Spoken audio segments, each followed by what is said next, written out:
Welcome to SOS Media, your number one source of the latest news, opinions, and in-depth investigations that dig deeper into today's developing stories around the globe. Thanksgiving is an annual national holiday celebrated in the United States on the fourth Thursday of November. The holiday has its roots in a 1621 feast between English pilgrims and the Wampanoag people, which is often considered one of the first Thanksgiving celebrations.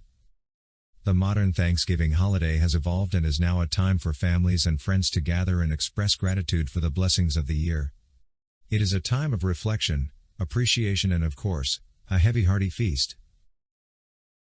The Thanksgiving meal is typically a large feast that includes a roasted turkey, stuffing, mashed potatoes, cranberry sauce, gravy, and various side dishes such as vegetables and casseroles. Pumpkin pie and other desserts are also common. One of the most famous Thanksgiving traditions is the Macy's Thanksgiving Day Parade in New York City. This parade features giant helium balloons, floats, marching bands and performances, and it is watched by millions of people both in person and on television. Another popular Thanksgiving tradition is watching football. The National Football League usually schedules games on Thanksgiving Day, and many people enjoy watching football with family and friends.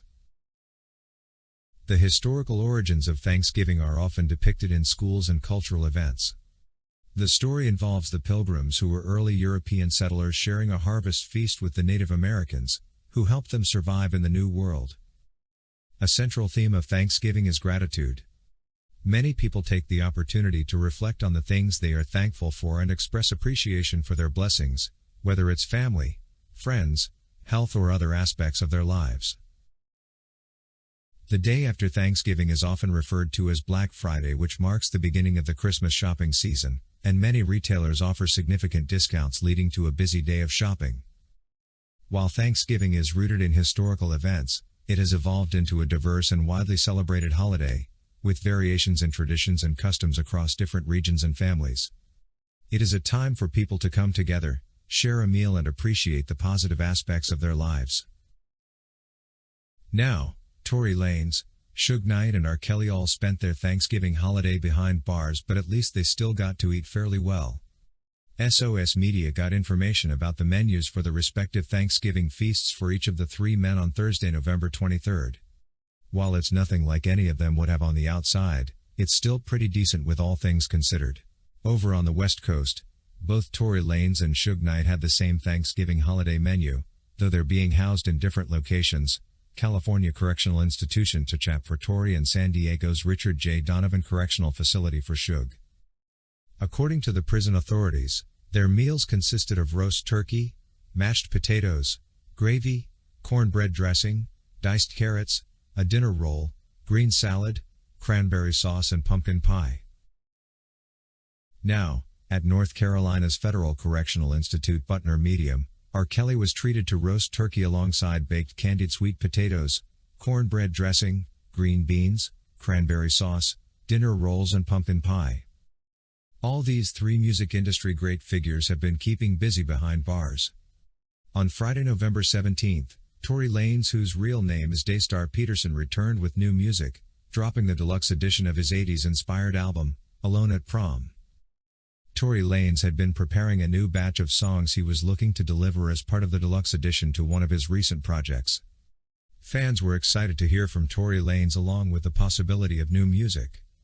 His last project, Sorry for What, arrived in 2022. "Bro, we need you back from jail," one person said, while another added, "We've been waiting." Lanez was sentenced to 10 years in prison after being convicted of shooting Megan Thee Stallion during an argument in July 2020. He has never acknowledged shooting his fellow rapper, and has accused the media of enacting a smear campaign against him. Unfortunately, an appeal filed by the Canadian singer Lanez was rejected last month. According to the order, the appellant has not shown that the Superior Court unjustifiably denied relief. In other words, the Canadian rapper and singer couldn't prove based on his filings that he wasn't treated fairly by the court system, despite his repeated claims to the contrary. The appeal for Tory Lanez's release pending appeal was first filed back in August, shortly after he received his sentence for the July 2020 shooting of Megan Thee Stallion. Following a stint at North Kern State Prison, Lanez was moved to a maximum security prison further upstate in California and is currently being housed in the California Correctional Institute in Tehachapi. On the other hand, Suge Knight recently launched a podcast as he continues his 28-year sentence. Collect Call with Suge Knight will be a weekly offering of a half-hour phone call from Suge with host Dave Mays. In addition to using the show to settle old scores, Suge Knight will reportedly share his feelings about Snoop Dogg's current ownership of the Death Row brand, connect new and veteran artists, and even plans on taking on questions from listeners. Death Row Records has exchanged hands numerous times since its 1990s inception. But now, one of the old guys of the iconic gangster rap label has returned to his roots and bought the brand. According to a press release, Snoop Dogg acquired the Death Row brand from MNRK Music Group, which is controlled by private equity funds managed by leading global investment firm Blackstone. Although terms of the deal weren't disclosed, Hasbro Toy Company purchased MNRK Music Group in 2019 for $4 billion and inadvertently became the new owners of Death Row. In April 2021, Hasbro announced it had sold MNRK Music Group to Blackstone for $385 million in cash. Needless to say, the legendary hip-hop entity likely wasn't cheap. I am thrilled and appreciative of the opportunity to acquire the iconic and culturally significant Death Row Records brand, which has immense untapped future value, Snoop Dogg said in a statement. It feels good to have ownership of the label I was part of at the beginning of my career, and as one of the founding members.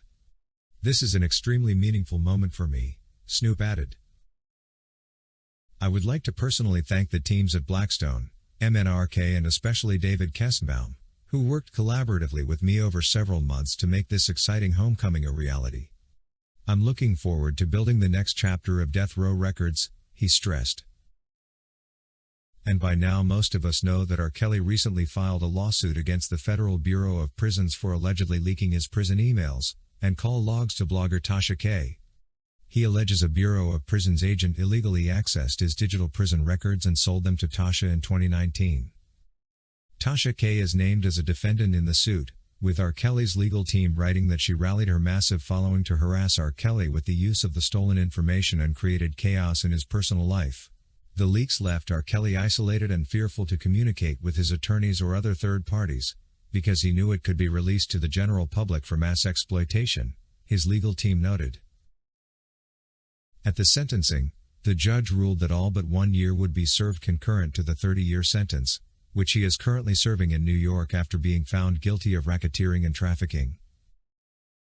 Thank you for watching today's video brought to you by SOS Media.